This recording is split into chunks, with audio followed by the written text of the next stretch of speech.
இந்த காதல் கொல்லாதது, ஒரு காவல் இல்லாதது.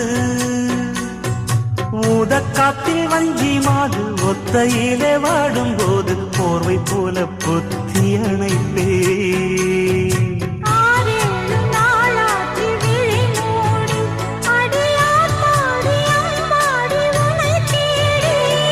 நீதானே மானே என் இளஞ்சோடி, உனை நீங்காது என்று